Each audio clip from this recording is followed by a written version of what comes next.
So say you have this all modified, and just so you guys know, when you modify the foot area, you're gonna want to modify it a little bit higher, your trough for the foot, because when we do static progressives, they do come up higher all the way to the toes. Okay, so it extends that height of it, extends all the way to the toes, not like your solid where it comes like to the head and drops down. These are gonna go all the way to the end of your foot plate. Okay, so keep that high all the way. So, what you're gonna do, you're gonna take Oklahoma joints.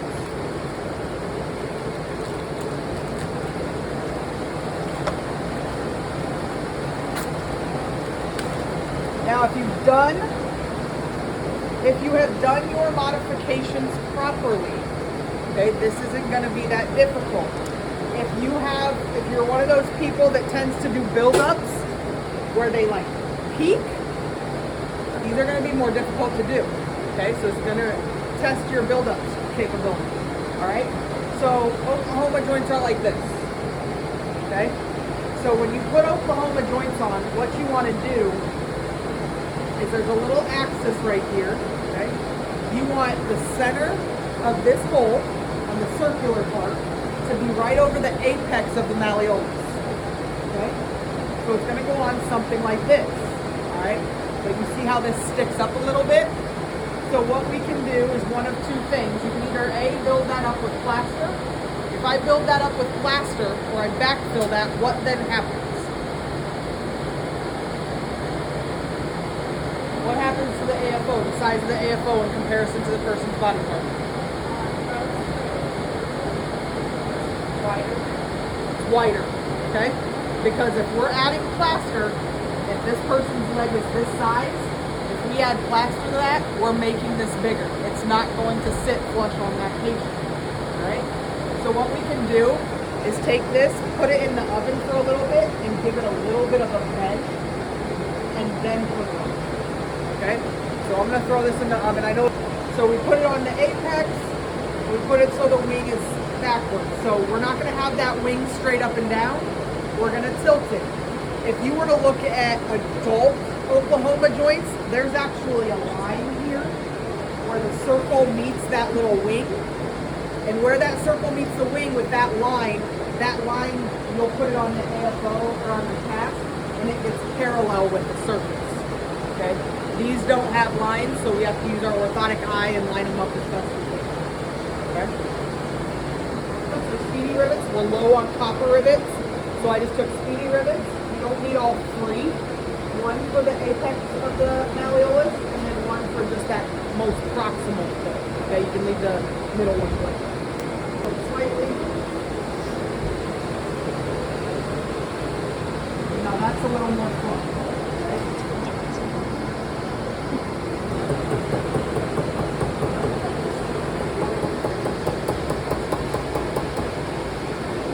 Then I'm going to look at it, and I'm just going to give a little slight push backwards to that wing. The next step is going to be vacuum forming.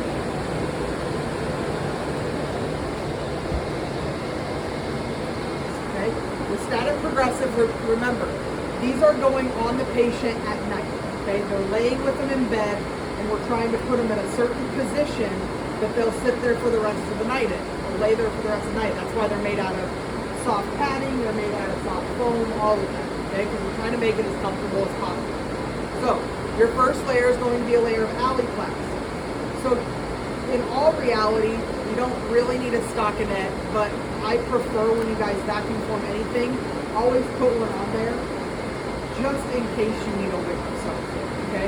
The Aliplast will still pull without the wick. I prefer a wick all the time. The other reason I would like a wick is because I would like a wick over these joints so that when the Aliplast vacuum forms, it really gives prominence to the edge of the joint, okay? Because we want these joints to really sit in that Aliplast, because we're actually going to cut around them and then pull polyethylene at the top. Okay? So, all the way a little bit past the toes, and then obviously the width that I need for it. Okay? Get up here.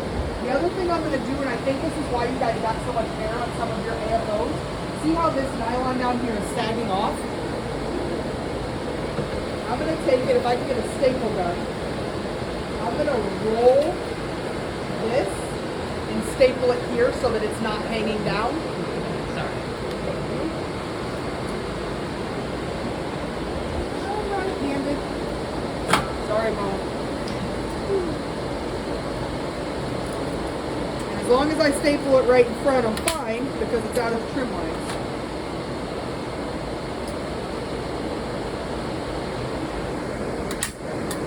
Yeah.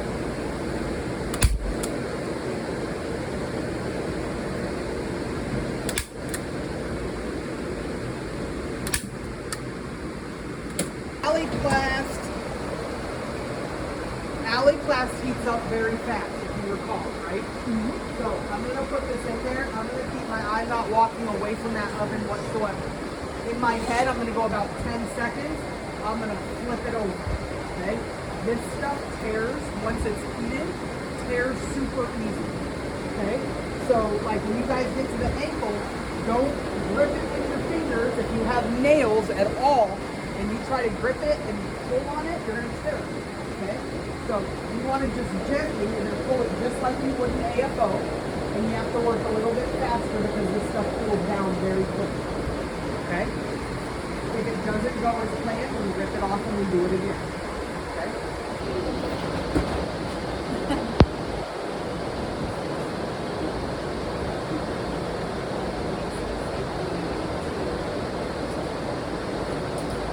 Did everybody other than Hanan and Colleen see my emails with their affiliation sites? Yeah. Okay, if you guys have not heard from them,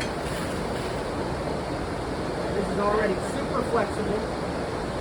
And then this stuff sticks together really nicely on its own as well.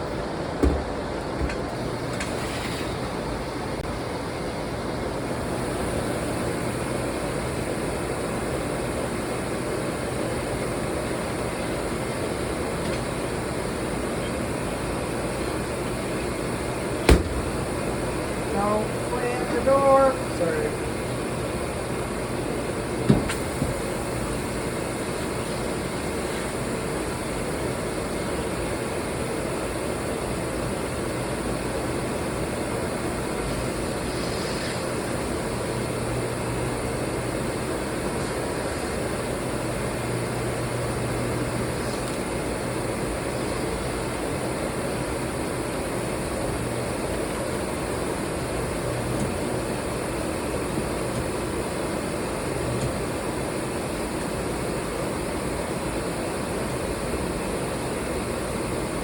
That, right? Okay.